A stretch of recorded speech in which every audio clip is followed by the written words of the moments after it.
Ya, Shalom. Berjumpa kembali dalam Kafit 10 Minute. Karunia firman didengarkan 10 menit dalam rangka ibadah rumah tangga. Pembacaan firman Tuhan hari ini, Bapak Ibu yang Tuhan Yesus kasihi, terambil dari Imamat pasal 4, ayatnya yang ke-13 sampai 21.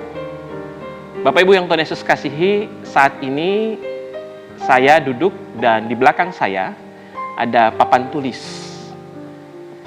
Bapak Ibu tentu tahu salah satu fungsi papan tulis adalah menghasilkan sebuah tulisan untuk menerangkan sesuatu. Tetapi fungsinya tidak cukup sampai di situ. Ya, bukan hanya menghasilkan, tetapi juga harus bisa menghapus setiap tulisan yang ada. Untuk dapat menghapus, kita harus melihat dulu. Ada tinta yang bisa dihapus dengan cepat.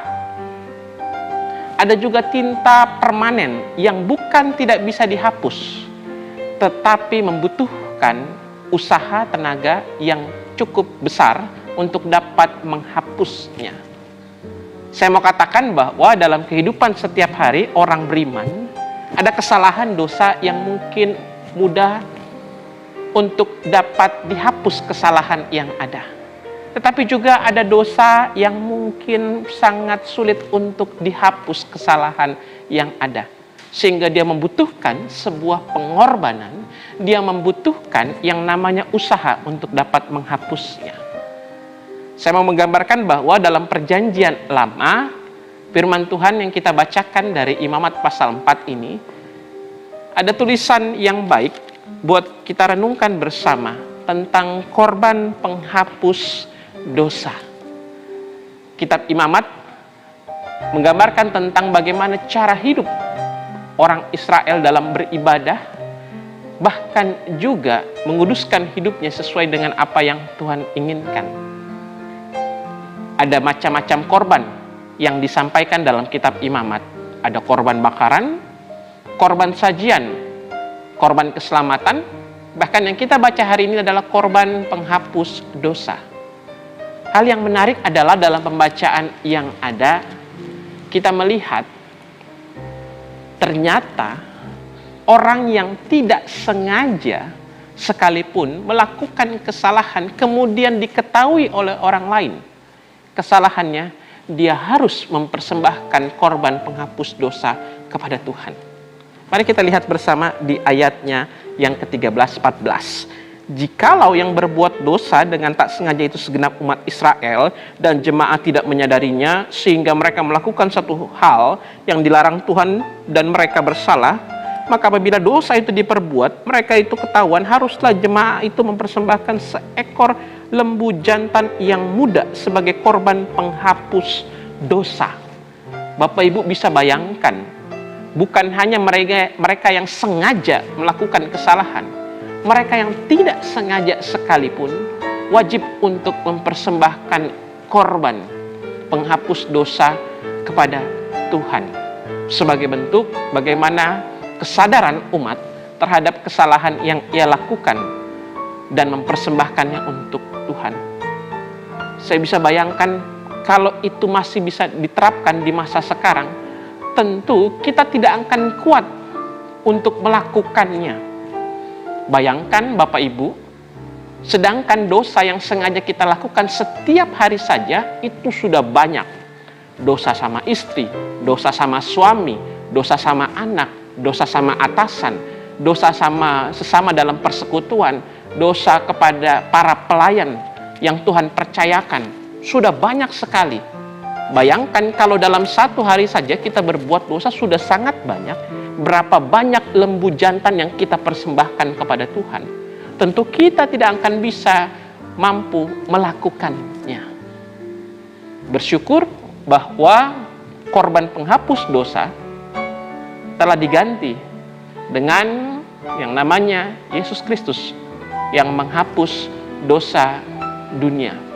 Dia yang tidak mengenal dosa dibuat untuk menghapus setiap dosa dan pelanggaran saya dan Bapak Ibu sekalian. Sehingga kalau boleh disampaikan bahwa anugerah yang Tuhan berikan itu merupakan sebuah hal yang harus kita ingat, sekaligus harus kita jaga.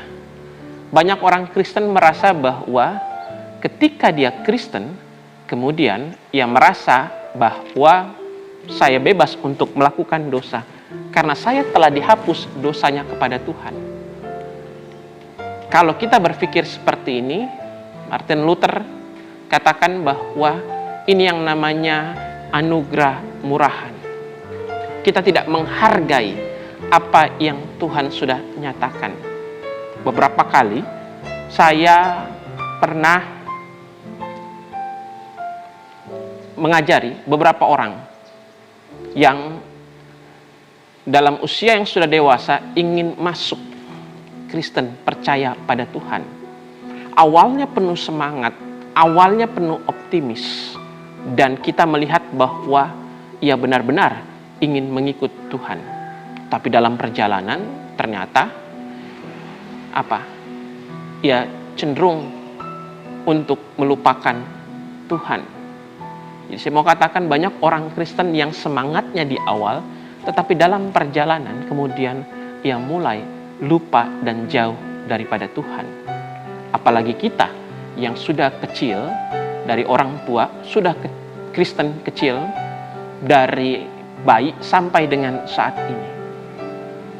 Masih muda, masih anak-anak, kita semangat untuk selalu melakukan apa yang Tuhan inginkan. Tetapi mungkin dalam perjalanan, kita sering mulai meninggalkan Tuhan di dalam kehidupan yang ada. Masa-masa saat ini, di tengah-tengah pandemi COVID-19 yang kita hadapi bersama, ada banyak pilihan yang harus kita temukan. Tetap beriman, atau kita memilih lebih senang bermain dengan situasi yang ada. Kita berdoa atau berdosa. Kita mau terus percaya pada Tuhan atau kehilangan pengharapan. Semua pilihan ada di kita semua. Dan kita diajak untuk mengingat setiap keselamatan yang Tuhan berikan. Jangan sia-siakan apa yang sudah Tuhan nyatakan di dalam kehidupan kita. Selamat terus menjaga kekudusan hidup yang Tuhan percayakan, sambil terus berdoa dan pengharapan bahwa Tuhan menyertai kita selalu. Amin.